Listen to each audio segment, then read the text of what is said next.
కృపాంజలి కార్యక్రమానికి ప్రేమతో మేము ఆహ్వానిస్తున్నాం. జీవిత పాఠశాల అనే ఈ అంశంలో మనం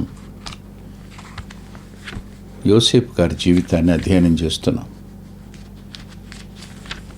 యోసేపు గారి జీవితం ఒక రమ్యమైన కావ్యం. ఆయన జీవితం ఎన్నో పాఠాలను నేర్పించే ఉద్గ్రంథం. ప్రతి వచనంలోనూ పరిశుద్ధాత్మదేవుడు మన నిమిత్తం ఎన్నో పాఠాలను నిక్షిప్తం చేశాడు. ఆయన ఊహించండి ఒకసారి, నాన్నకు దూరం అయ్యాడు, గుడార నివాసానికి దూరం అయ్యాడు, యాత్రా జీవితానికి దూరం అయ్యాడు, స్వేచ్ఛను కోల్పోయి స్వాతంత్రం లేనివాడై, అమ్మివేయబడినవాడై, వాస్తవానికి ఆయన మనసులో ఉన్న మాట ఏమిటంటే, నేను దొంగిలించబడి తిని అన్నమాట. అంటే నా అన్నదమ్ములు నన్ను నా ఇంటి నుండి, మా నాన్న ఒడి నుండి దొంగిలించారు, అమ్మేశారు. దొంగిలించబడిన వాడిని అంటాడు. చాలామంది జీవితాలలో ఇలాంటి దుఃఖం, లేని వాటిని కల్పించి ఉన్నట్టుగా జరిగినట్టుగా అమ్మేసిన సందర్భాలు ఎన్నున్నాయో. మానసికంగా వాళ్ళని చంపేయడం, మానసికంగా వాళ్ళని బానిసలుగా మార్చడం. అంత మాత్రమే కాదు, వారి సాక్ష్యాలను హత్య చేసి వాళ్ళని సమాజంలో హీనపరచడం. ఇవన్నీ నేటికి జరుగుతున్న పనులే. అలాంటి వ్యక్తి ఓ ఇంట ఉన్నాడు. ఇంటిలో జ్యేష్ఠుని స్థానం అతంది. ఇంటిలో తండ్రికి అత్యంత ప్రియుడతను. అంత మాత్రమే కాదు, తండ్రికి పుట్టిన 12 మంది మగపిల్లల్లో అత్యంత శ్రేష్ఠుడితడు. దేవుని యందు భయభక్తులు కలిగిన వాడితడు. ఇలాంటి వ్యక్తి ఈ రోజున పొతిఫర్ ఇంట ఒక దాసుడుగా ఉంటే, అతడు యోసేపును చూసి ఒక అద్భుతమైన సంగతిని గుర్తించాడు. యెహోవా అతనికి తోడై ఉండినని అనే పదం. ఒక వ్యక్తితో దేవుడు తోడుగా ఉన్నాడు అనే సత్యాన్ని ఒక అన్యుడు గుర్తించడం, చిన్న సంగతి ఏం కాదు ఇది. గుర్తించి అతన్ని తనకు పరిచర్య చేసేవాడిగా పెట్టుకున్నాడు. తనకు పరిచర్య చేస్తున్న వాడిని చూసిన తరువాత అతన్ని తన ఇంటి మీద విచారణకర్తగా పెట్టాడు.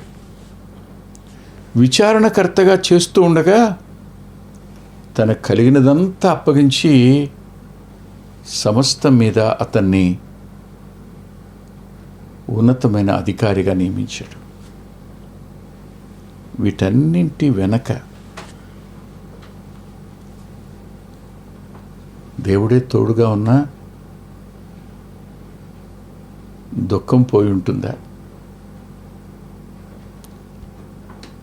తాను చేస్తున్న కార్యాలన్నీ సఫలమై యజమాని మెచ్చుకుంటున్నా దిగులు పోయి ఉంటుందా?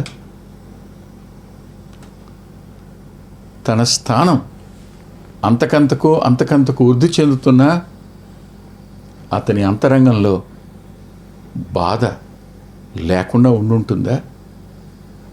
చెప్పండి. తన ఇంట ఎంతమంది పనివారుంటే తాను ఆ ఇంట పనివాడిగా ఉండడం, ప్రతి పని అతని చేత చేయించడం, అది ఘనతగా భావించిన, అలా చేసి అన్నదమ్ములు కక్ష తీర్చుకోవడం. కానీ దేవుడు దాన్ని ఆశీర్వాదంగా మార్చడం లేఖనంలో చూస్తాం. ఇక్కడ కనపడిన మాట ఏమిటంటే 5వ వచనంలో యోసేపు నిమిత్తము, బికాజ్ ఆఫ్ జోసెఫ్, దేవుడు పొతిఫర్ ఇంటిని ఆశీర్వదించాడని రాసింది.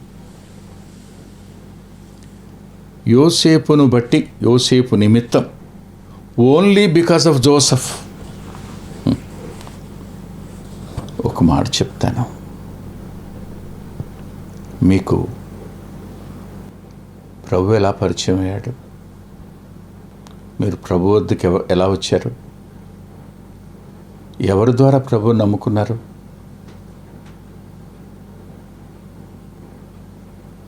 ఒక్కసారి ఆలోచించేయండి.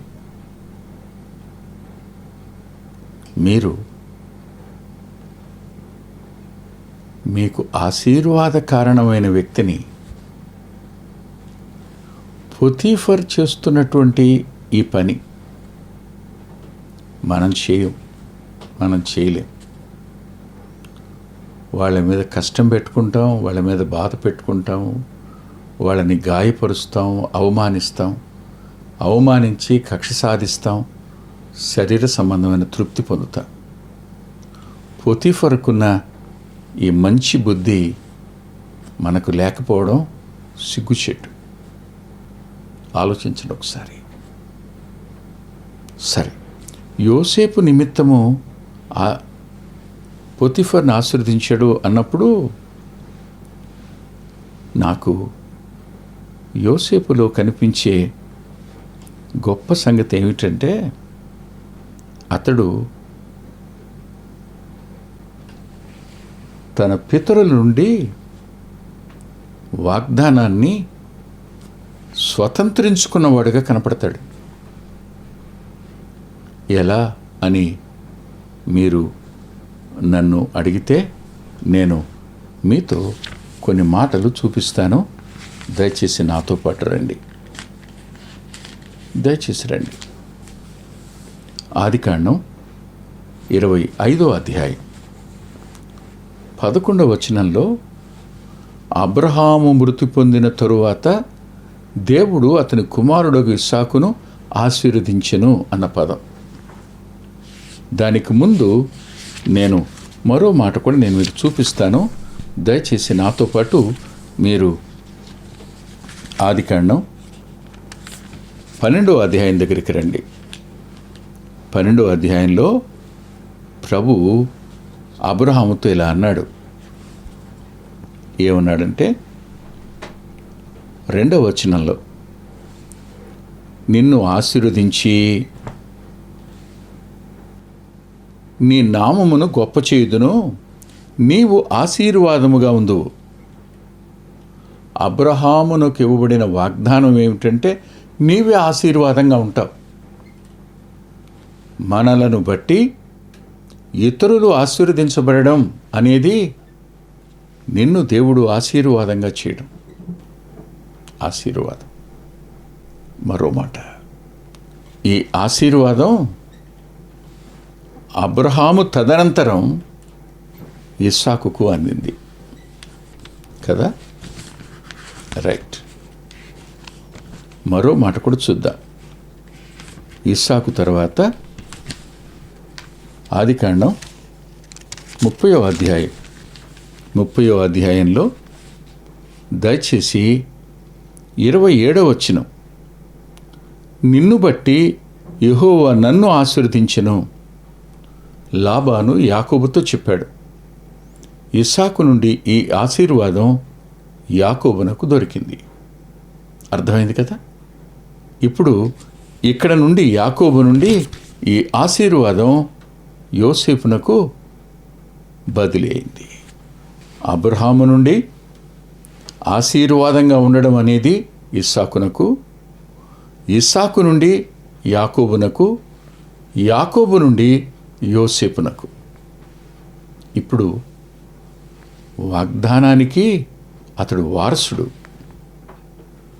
ఆశీర్వచనంగా ఉండడం, ఆశీర్వాదంగా ఉండడం, తనను బట్టి ఇతరులు దీవించబడడానికి తాను ఆశీర్వాద కారకుడుగా ఉండడం. ప్రభువు అబ్రహాం గురించి మాట్లాడుతూ అంటాడు, మామూలు మాట కాదండి అంటాడు ఆయన.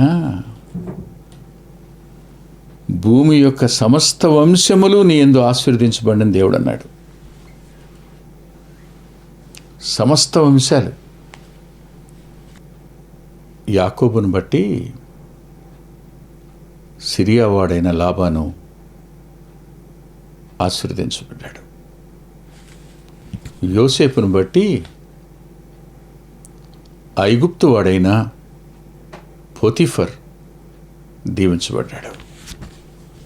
కానీ అదే అబ్రహాము సంతానంగా జన్మించిన నా ప్రియరక్షకుడు మత్తయి సువార్త 1వ అధ్యాయం 1వ వచనంలో అబ్రహాము కుమారుడును దావీదు కుమారుడు అయిన యేసుక్రీస్తు వంశావళిని రాసుంటుంది. అబ్రహాము కుమారుడు, ఆయన ప్రపంచానికి ఆశీర్వాదంగా ఉన్నవాడు. ప్రపంచంలో అన్ని వంశాలు ఆశీర్వదించబడడానికి ఆయన కారకుడు. అదే ఆశీర్వాదం ఆయనను వెంబడించిన ప్రతి వ్యక్తి, మారు మనసు పొందిన ప్రతి వ్యక్తి ఏ ఇంట ఉంటే ఆ ఇంటికి ఆశీర్వాదమే. అతడు ఏ గ్రామంలో ఉంటే ఆ గ్రామానికి ఆశీర్వాదమే. అతడు ఏ దేశంలో ఉంటే ఆ దేశాన్ని బట్టి అతన్ని బట్టి ఆ దేశానికి ఆశీర్వాదమే. చాలామంది ఇప్పటికీ ఇలా అంటారు, మర్చిపోలే. ఆదోనిరామ్ జడ్సన్ను బట్టి బర్మా దీవించబడింది అన్నట్టు, డేవిడ్ లివింగ్స్టన్ బట్టి ఆఫ్రికా దీవించబడింది అన్నట్టు. మరో మాట, జాన్ వెస్లీని బట్టి ఇంగ్లాండ్ దీవించబడిందని. అంటే ఒక వ్యక్తి ఒక గ్రామానికే కాదు, ఒక రాష్ట్రానికే కాదు, ఒక దేశానికి ఆశీర్వాదంగా ఉండడం సాధ్యమవుతుంది క్రీస్తు యేసు ప్రభువునందు. అతని యొక్క పరిశుద్ధమైన జీవితం, అతని యొక్క ప్రేమ, అతని నమ్మకత్వం, ఇవన్నీ ప్రభు యొక్క గుణలక్షణాలు ఇతరులకు ఆశీర్వాద కారణాలు అవుతాయి. ఒక పెద్ద కుటుంబం అది. ఆ కుటుంబంలో పనిచేస్తున్న ఓ పని మనిషిగా ఉన్న ఒక ఆమె ఆ ఇంటిని గురించి ప్రార్థించడం ఆరంభించింది. ఆవిడ పని చేయడానికే వెళ్ళింది, కానీ ఆ ఇంటిని గురించి ప్రార్థించినప్పుడు ఆ ఇంటి యొక్క కొరతను తీర్చడం కోసం తాను తన యజమానురాలికి సలహా ఇచ్చింది. అతడు ఎంత పరాక్రమశాలి అయినా అతడు కుష్ఠరోగి. కానీ అతడు బాగుపడి తిరిగి వచ్చాడు. ఇప్పుడు పనికత్తిగా ఉన్న చిన్నది ఆ ఇంటికి ఆశీర్వాదం కాదా? ఖచ్చితంగా ఆశీర్వాదమే. నేటికి అనేక మంది ఆశీర్వదించబడడానికి నువ్వు కారణం. నేను చాలామంది ఆఫీసర్స్ని చూస్తుంటాను. కొద్దిమంది వాక్యం విని మాట్లాడేవారు ఉంటారు. వారు భలే చక్కటి సాక్ష్యం చెప్తారు. సార్, నేను ఈరోజు ఈ స్థాయిలో ఉన్నాను అనంటే మా టీచర్ గారి కారణం అండి. ఆమె గనుక మమ్మల్ని ప్రోత్సహించకపోయి ఉంటే మేము ఈ స్థాయికి వచ్చేవాళ్ళం కాదండి అంటారు. అంటే అర్థమేమిటి చెప్పండి? వారి యొక్క బాల్యంలో వారికి విద్యాభ్యాసం చేసి నేర్పినటువంటి ఆ ఉపాధ్యాయురాలు వారికి ఆశీర్వాద కారణంగాను ఆశీర్వాదంగాను ఉంది. ప్రోత్సహించింది, బలపరిచింది. ఈ మధ్యకాలంలో ఓ సంఘటన చదివాను నేను, మీరు చదివి ఉంటారు. ఓ ఇంటిలో ఓ తల్లిని బట్టి ఆశీర్వాదం, ఓ తండ్రిని బట్టి ఆశీర్వాదం. ఖచ్చితంగా నువ్వు ఆశీర్వాద కారణం అవుతావు. ఓ రోజు చిన్న పిల్లాడు స్కూల్ నుంచి ఇంటికి వచ్చి వాళ్ళ అమ్మ చేతికి ఓ కాగితం ఇచ్చాడట. వాళ్ళమ్మ, ఏంటి నాయన అంటే, ఎవరికి చూపించొద్దు, మీ అమ్మకు మాత్రమే చూపించు, నువ్వు కూడా తెరిచి చదవద్దు అని చెప్పింది మా టీచర్ గారు. ఆ ఉత్తరం తీసుకుని చూసి ఏడవడం ప్రారంభించిందట వాళ్ళమ్మ. ఏడుస్తూ ఉంది. అమ్మా, ఏం రాసింది టీచర్ అని అంటే, నాన్న, మీ అబ్బాయి చాలా తెలివిగలవాడు, చాలా ఇంటెలిజెంటు. ఈ స్కూల్ కానీ ఈ ఉపాధ్యాయులు కానీ నీ బిడ్డకు పాఠాలు చెప్పడానికి నేర్పడానికి సరిపోరు. తల్లిగా మీరే చెప్తే మంచిది. రేపటి నుంచి మీ ఇంటనే అట్టు పెట్టుకుని అతనికి విద్య నేర్పండి అని రాసిందనైనా టీచరు. ఆ రోజు నుంచి స్కూలుకు పంపలేదు ఆమె. తనే అతనికి విద్య నేర్పింది. అతడు పెద్దవాడయ్యాడు. అతడు కరెంటుని, బల్బుని కనుక్కున్నవాడు. పేరు మీకు అర్థమైంది కదా. వాళ్ళమ్మ చనిపోయింది. ఆయన వృద్ధుడయ్యాడు. వాళ్ళమ్మ పుస్తకాలన్నీ తీసి, అమ్మ మీద మమకారం ఉంటుంది కదా, చదువుతున్నాడు, తీసి చూస్తున్నాడు.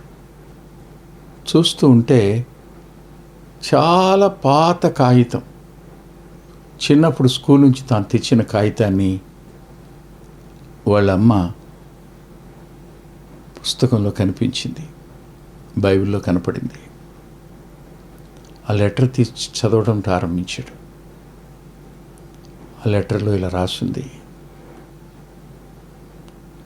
మీ పిల్లాడు మానసిక రోగి, మేము అతన్ని భరించలేము, రేపటి నుంచి అతను మీరు స్కూల్కి పంపొద్దు, దయచేసి మీరు పంపకండి అని మాత్రం రాస్తున్నాయి.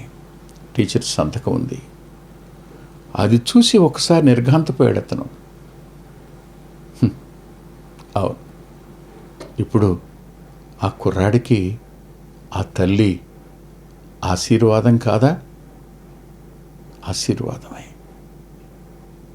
ఆలోచించండి, ఒక వ్యక్తి ఓ కుటుంబానికి ఆశీర్వాదం, ఒక వ్యక్తి ఒక సహవాసానికి ఆశీర్వాదం, ఒక వ్యక్తి ఒక దేశానికి ఆశీర్వాదం.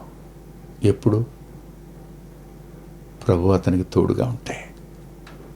ఆయన ఎవరికి తోడుగా ఉంటాడు? దేవుడు తోడుగా ఉండేది ఎవరికి? గతంలో చెప్పుకున్నాం, మరలా జ్ఞాపకం చేస్తున్నాను. ఎవరు ఆయన యందు విశ్వాసం ఉంచుతారో వారికి ఆయన సదాకాలం తోడుగా ఉంటాడు. అంటే మారు మనసు పొందిన వారికి ఆయన తోడుగా ఉండే దేవుడు. ఆయనకు భయపడే వారికి ఆయన తోడుగా ఉండే దేవుడు. పరిశుద్ధత కాపాడుకోవాలని ఆకలి దప్పిక ఉన్నవారికి ఆయన తోడుగా ఉంటాడు.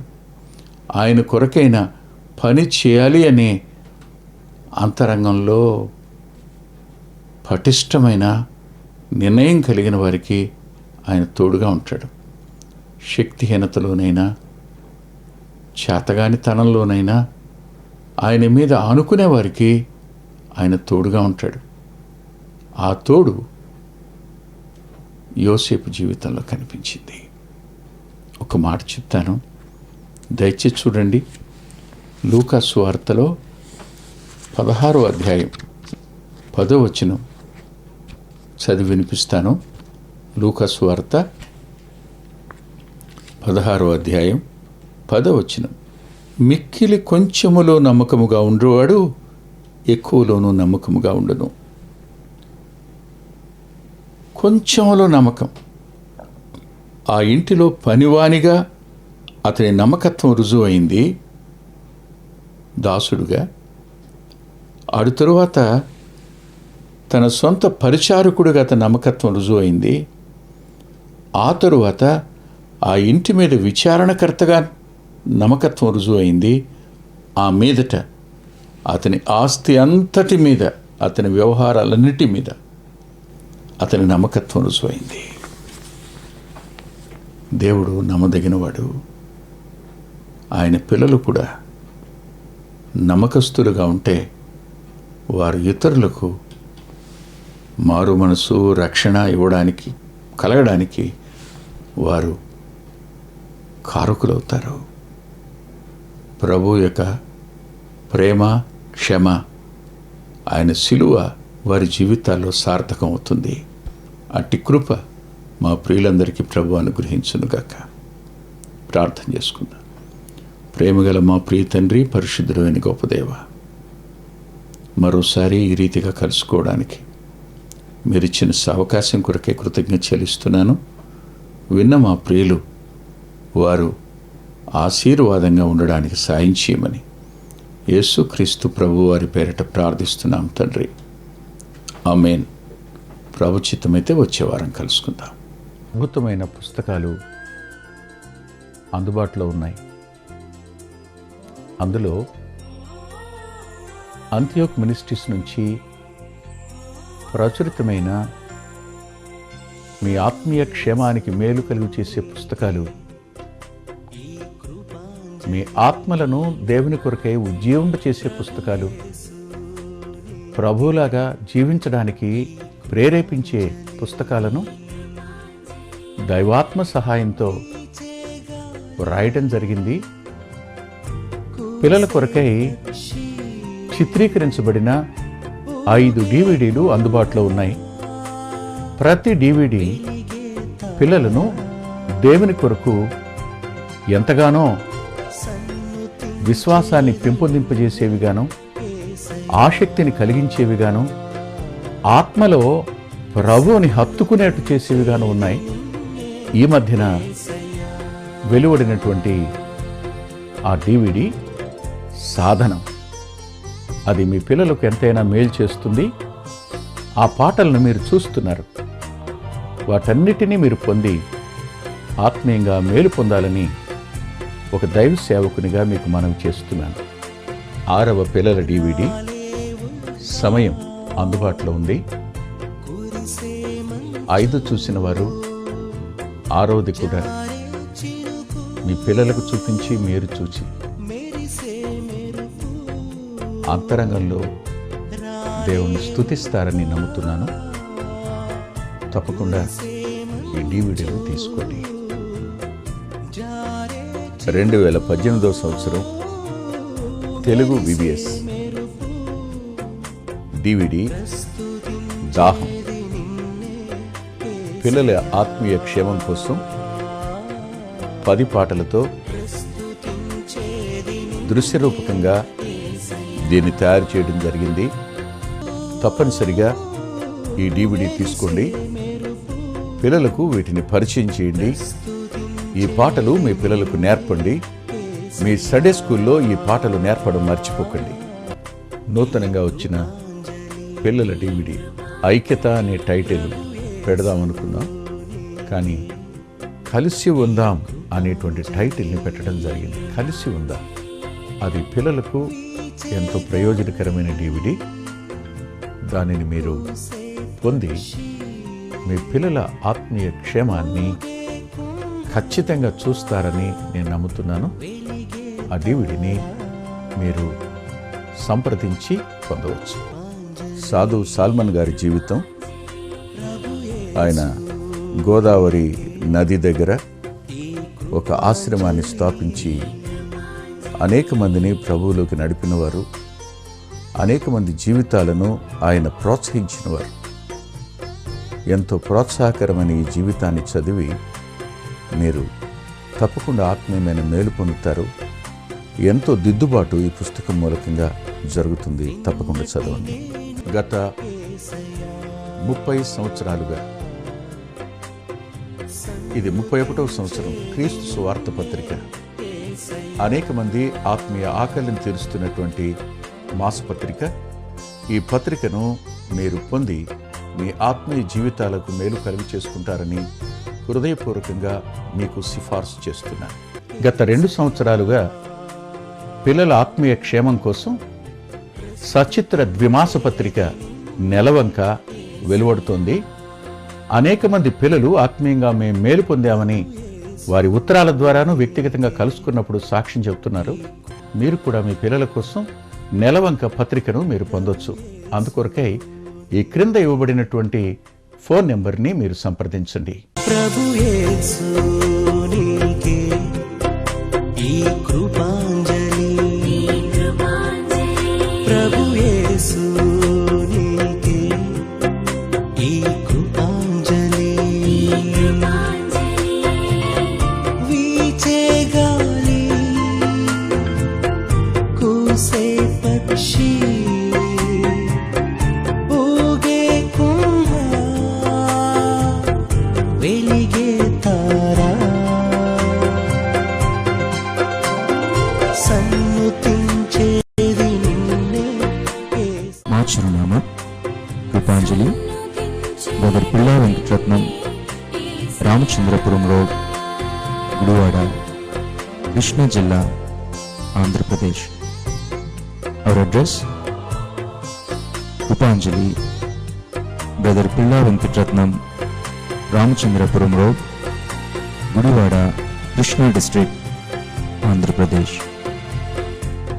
Phone number 9490504299 9490504299. రాలేవుగా